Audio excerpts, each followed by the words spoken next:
প্রিয় দর্শক, প্রীতি ও শুভেচ্ছা। দেশে এবং দেশের বাইরে যে যেখানে বসে আমাদের এই অনুষ্ঠান দেখছেন, আপনাদের সবাইকে আমন্ত্রণ জানাচ্ছি সংবাদপত্রের খবর নিয়ে জনসাধারণের মতামতের অনুষ্ঠান পাবলিক রিয়াকশন দেখার জন্য। আজকের সংবাদপত্রের উল্লেখযোগ্য খবরগুলো নিয়ে আমরা এসেছি কমলাপুর রেলওয়ে স্টেশন।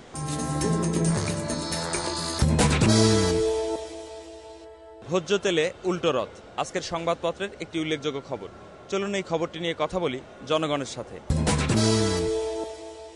আন্তর্জাতিক বাজারে কিন্তু তেলের দাম কমে গেছে, কিন্তু আমাদের দেশে দেখা যাচ্ছে ওই লিটার প্রতি 15 টাকা পর্যন্ত বেড়ে গেছে। কিন্তু এই ভারসাম্যটা বুঝতেছে না কি কারণ হচ্ছে। এখানে শুধু সয়াবিন তেল বলে কথা নাই, ডিমের দাম, নিত্য প্রয়োজনীয় জিনিসের দাম, আজকে জীবনযাত্রার মান অনেক কষ্ট পড়ে গেছে। আমরা সবাই চাকরিতে আমাদের বেতন বাড়ে নাই, কিন্তু আমাদের জীবনযাত্রার মান এত কষ্ট। ডিম 40 টাকালি বিক্রি হচ্ছে, এটা তো অস্বাভাবিক।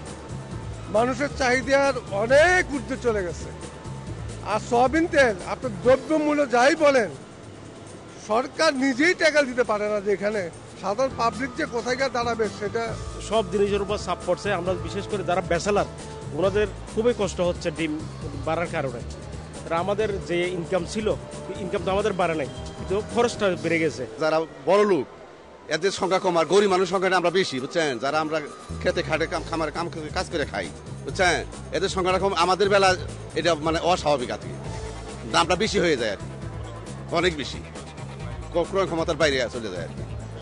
20 টাকা 20টা হইলে আমাদের মধ্যে মানে সুবিধা হয় আর কি। গ্রামে গঞ্জে যখন একটা মেহমান আসতো, চট করে একটা কিছু মানে সহজে করা যেত, ডিম একটা বাজি করে খাওয়া দিতে পারতো। কিন্তু এখন এটা সম্ভব না। এখন এটা কিন্তু এই নিম্ন শ্রেণীর যারা আছে ওদের আয়ত্তে বাইরে চলে গেছে। নিত্য প্রয়োজনীয় জিনিস, আর এই জিনিসটা তো মানুষ কেউ কিছু বলার মতো নাই।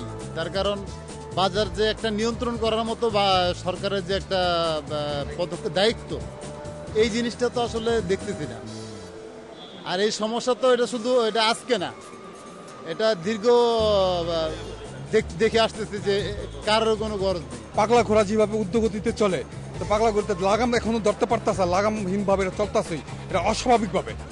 তাই সরকার এখনো সচেতন হওয়া দরকার। সরকার এটা বাজার নিয়ন্ত্রণ করতে অক্ষম।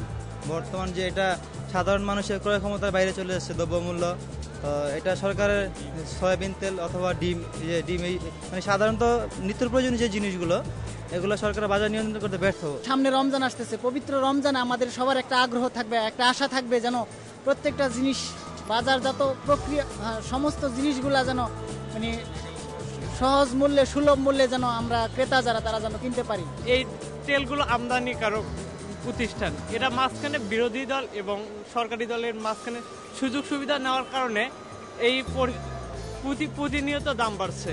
আসলে এটা সরকারের মনিটরিং এর তেমন কোনো ব্যবস্থা নেই, পদক্ষেপ নেই। সরকারের ব্যর্থতা, কারণ আন্তর্জাতিক বাজারে তৈলের দাম কমছে, যেহেতু আমাদের তৈলের দাম বাড়ছে, এটা বাণিজ্য মন্ত্রীর ব্যর্থতা আছে। সয়াবিন তেলের দাম যেভাবে বৃদ্ধি পাচ্ছে আন্তর্জাতিক বাজারের সাথে বা বাংলাদেশে যেভাবে বৃদ্ধি পাচ্ছে, কিন্তু একজন মানুষ, বিশেষ করে আমি সাধারণত শহরে যারা নিম্ন শ্রেণীর চাকরিজীবী তাদের কথা বাদ, গ্রামের একজন কৃষক যার 5 বিঘা জমি আছে, সে 60 মণ ধান পায়।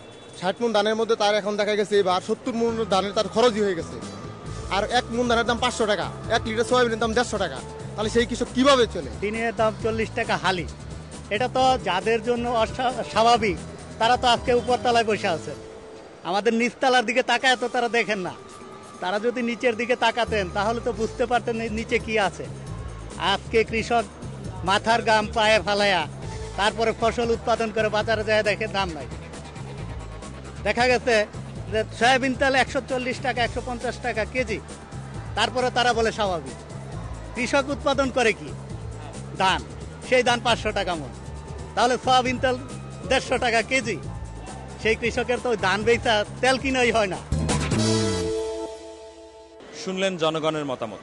আপনারা যে যেখানে বসে আমাদের এই অনুষ্ঠান দেখছেন, আপনাদের সবাইকে ধন্যবাদ জানিয়ে শেষ করছি আমাদের আজকের অনুষ্ঠান পাবলিক রিয়াকশন। সবাই ভালো থাকুন, সুস্থ থাকুন।